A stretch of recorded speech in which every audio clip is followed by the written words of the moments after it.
Welcome to IoT Week at CES. I'm Keith Kreisher, the Executive Director of the IoT M2M Council. And this is our Newsdesk live video program. I'm talking today with Rick Somerton from eSAT Global, and I'm going to toss to him in just a second. But first, a few words about the IMT for those that might not know us. With 25,000 product makers, designers, OEMs, enterprise users, and apps developers as members, the IMC is the largest professional organization dedicated to the global IoT sector. Our mission is to accelerate the adoption of IoT technology for the public good, and we look at this session here with Rick and eSAT today as exactly in keeping with that mission.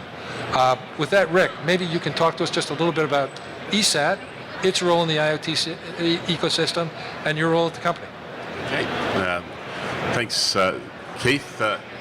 Great to be here, and thanks for the opportunity. eSAT is a global connectivity company. We are looking to implement our system towards the end of the year, about November, but we're undertaking a series of trials of the system. But we're about providing connectivity around the world and in partnership with Inmarsat and Thuraya. Right. Talk to us about satellite. Obviously, it's a hot subject in the IoT sector. Why are people so interested in satellite? What are they doing with it? And why is it so interesting? Well, I think all the developments in the IoT market generally have opened new opportunities in space and new applications. So I spoke about this yesterday. That satellite providers have always focused on high value cases. They're expensive to put up into space, sure. But that whole paradigm is changing now. And where there's 4 million devices being serviced on an IoT basis in the entire satellite ecosystem today, being able to take an LP-WAN approach where connectivity is about piecing things down and substantially reducing the cost of access by orders of magnitude, the whole paradigm, as I said, changes from only very expensive use cases or very high value use cases to use cases that are on an individual basis much lower and can still justify satellite connectivity. Right. Talk to us about eSAT. Where do they fit in?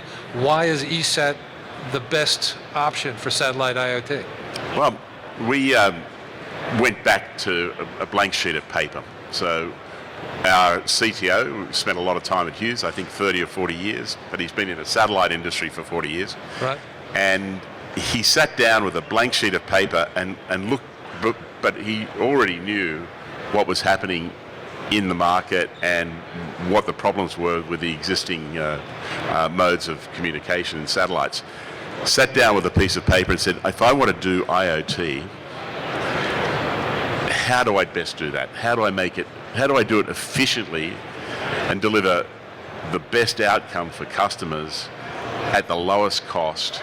And as I said, he used the LP-WAN model and built something that is orders of magnitude more efficient than any other satellite operator. Right. Talk to us about LEO versus GEO. Okay. Obviously, LEO satellites are all over the news. You guys are geosynchronous.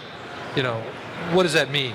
Yeah. Well, geosynchronous are those ones that sit above the Earth and don't appear to move. They're about 37,000 kilometers above the Earth. The LEOs are 400 kilometers. Right. And the conventional wisdom was that those big dinosaurs were not capable of doing IoT with a very low power antenna and meet the form factor and requirements. But Mike actually proved that wrong, our CTO, and we've already demonstrated that we're capable of actually closing the link with fantastic link margins and able to take advantage of the scale of the operations of GEO satellites such that we can deliver at a fraction of the cost of operating a LEO.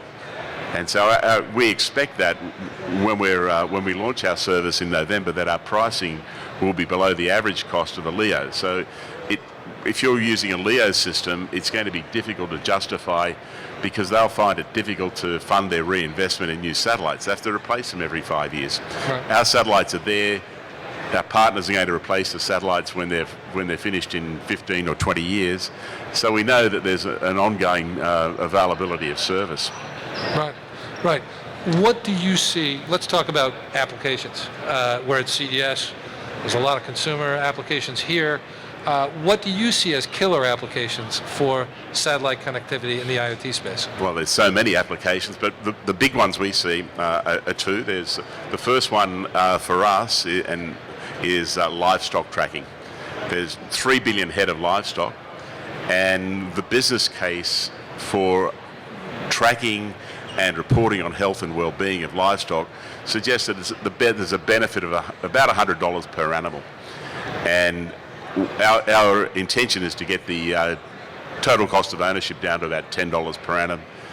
And so it'll deliver huge economic benefits to the rancher or farming community or agricultural community right. In managing their livestock.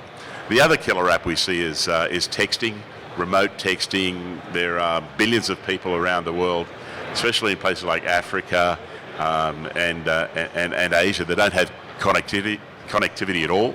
Right. And we can deliver them text connectivity at a price that they can afford. Right. There have been some announcements here by some big players about text connectivity for phones, but they're focused on the high-end phones, and they've got very high subscription prices. So our intention is to build a text system that's going to be affordable for people that actually need connectivity. Right.